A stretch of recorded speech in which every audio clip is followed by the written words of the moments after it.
राधे राधे।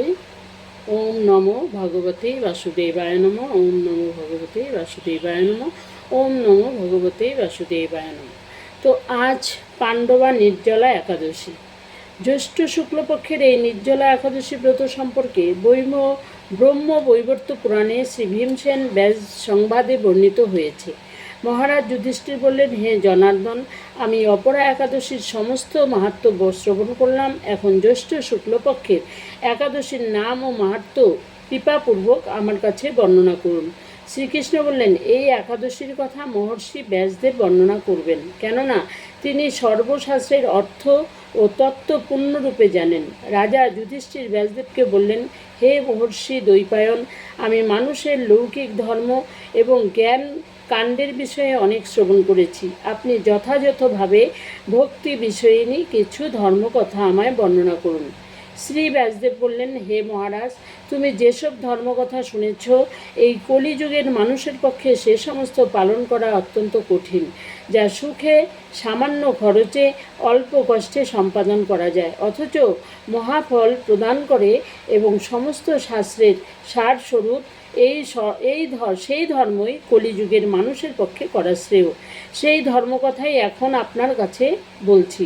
উভয় পক্ষের একাদশীর দিনে ভোজন না করে উপবাস ব্রত করবে। দ্বাদশী দিনে স্নান করে শুচি শুদ্ধ হয়ে নিত্য কীর্ত সমাপনের পর শ্রীকৃষ্ণের অর্চন করবে। এরপর ব্রাহ্মণদেরকে প্রসাদ ভোজন করাবে। অশৌচাদিতেও এই ব্রত কখনো ত্যাগ করবে না। যে সকল ব্যক্তি স্বর্গে যেতে চায় তারা সারা জীবন এই ব্রত পালন করা উচিত। পাপ করবে নত এই ধর্মহীন ব্যক্তিরাও যদি এই একাদশী দিনে ভোজন না করে তবে তারা যম যাতনা থেকে রক্ষা পায়। শ্রী ব্যাসদেব এসব কথা শুনে গদাধর ভীমসেন অশ্বত্থ পাতার মতো কাঁপতে কাঁপতে লাগলেন, হে মহাবুদ্ধি পিতামহ, মাতা কুন্তী, দ্রৌপদী, ভ্রাতা যুধিষ্ঠির, অর্জুন, নকুল, সহদেব, এরা কেউই একাদশীর দিনে ভোজন করে না। আমাকে অন্ন গ্রহণ করতে নিষেধ করে, কিন্তু দুঃসহ ক্ষুধা যন্ত্রণার জন্য আমি উপবাস করতে পারি না। ভীমসেনের এরকম কথায় ব্যাসদেব বলতে লাগলেন, যদি স্বর্গাদি দিব্যধামে লাভে তোমার একান্ত ইচ্ছা থাকে তবে উভয় পক্ষের একাদশীতে ভোজন করবে না। তদুত্তরে ভীমসেন বললেন, আমার নিবেদন এই যে, উপবাস তো দূরের কথা, তিনি একবার ভোজন করে থাকাও আমার পক্ষে অসম্ভব, কারণ আমার উদরে বৃক নামে অগ্নি রয়েছে। ভোজন না করলে কিছুতেই সে শান্ত হয় না। তাই প্রতিটি একাদশী পালনে আমি একেবারেই অপারগ। হে মহর্ষি, বছরে একটি মাত্র একাদশী পালন করে যাতে আমি দিব্যধাম লাভ করতে পারি, এরকম কোনো একাদশীর কথা আমাকে নিশ্চয় করে বলুন। তখন ব্যাসদেব বললেন, জ্যৈষ্ঠ মাসের শুক্লপক্ষের একাদশী তিথিতে জলপান পর্যন্ত না করে সম্পূর্ণ উপবাস থাকবে, তবে আচমনে দোষ হবে না। ওই দিন অন্নাদি গ্রহণ করলে ব্রত ভঙ্গ হয়। একাদশীর দিন সূর্যোদয় থেকে দ্বাদশীর দিন সূর্যাস্ত পর্যন্ত জল পান বর্জন করলে অনায়াসী 12টি একাদশীর ফল লাভ হয়। বছরে অন্যান্য একাদশী পালনে অজান্তে যদি কখনো ব্রত ভঙ্গ হয়ে যায় তাহলে এই একটি মাত্র একাদশী পালনে সেই সব দোষ দূর হয়। দ্বাদশী দিনে ব্রাহ্ম মুহূর্তে স্নানাদি কার্য সমাপ্ত করে শ্রীহরির পূজা করবে সদাচারী ব্রাহ্মণদের বস্ত্রাদি দানসহ ভোজন করিয়ে আত্মীয় স্বজন